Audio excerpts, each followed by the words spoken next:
And now, backstage with Steve Rizzo. You know, anyone can tell you that the key to living a happy, successful life is having a positive attitude, especially during adverse times. I know that sometimes there just isn't enough justification for all of the unfortunate things that happen to us. But I also know that we all have what it takes to deal with misfortune when it occurs. I mean, this is what acquiring a positive attitude is all about. It's about fortifying yourself with a fight with a very real enemy. That's your own negativity. I know this. I have to fight it almost every day sometimes. I know this is much easier said than done. And I know that sometimes it seems impossible to stand tall and be positive when it feels like your world is falling apart and you've run out of saviors. Yet this is something that can be achieved. And it's an attitude that's worth acquiring, keeping sharp. I mean, who knows? Think about it. Your life may depend on it someday. I think the thing is that the word positive really seems to frustrate a lot of people. I mean, I hear people all say, well, how do you expect me to be positive when nothing is going right in my life? Or it's easy for you to be positive. You didn't lose someone that you loved. You're blessed. You have everything you want. You didn't lose your job. Well, maybe, just maybe, we need to consider a more realistic interpretation of what it means to be positive. In my view, being positive isn't always a Disney movie. I've learned that being positive isn't always about feeling good. Oddly, it's healthy to feel bad sometimes. I mean, think about it. That means that you're not a robot. Are you following me? And being positive doesn't mean we never make mistakes.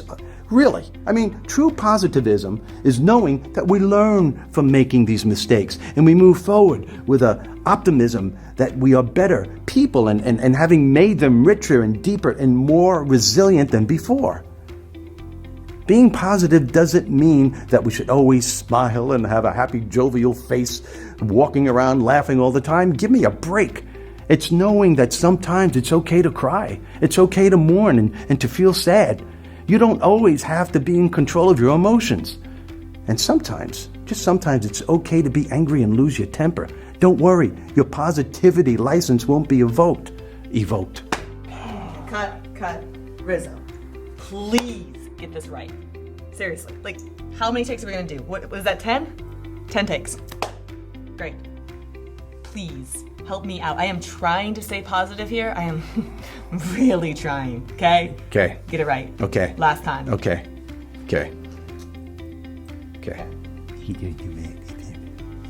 Got it. Your positivity license won't be revoked. You see, people who are generally positive have problems just like everyone else. What separates the chronically positive from everyone else is that they know that their problems are simply part of the process of life. And after and sometimes during a crisis, positive people respond to this mechanism that they have inside of them that enables them to pay attention to parts of their lives that don't make them want to spontaneously burst into tears in the middle of the produce aisle. They find a way to shift their perspective and hold on to the only things that bring them joy. This is a quality that keeps them from being victimized. Pain is unavoidable, I get that, but to a person with a positive attitude, that's all it is. It's just pain. It's simple, temporary, and often unaccompanied by doubt and comparisons from past experiences. Positive people instinctively know that adversity is necessary in order for them to grow. We are here on this wonderful planet to experience, to learn, to grow, and to become the person we're meant to become. It can't be stressed enough that the filter through which we view experience ultimately determines who we become. And how we choose to experience what happens to us, be it good or bad, will determine what we learn. And what we learn eventually determines how we grow.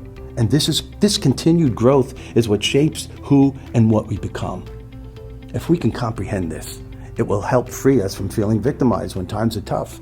And just maybe help you to compare a challenging situation with a pop quiz, Life 101, rather than, say, the apocalypse.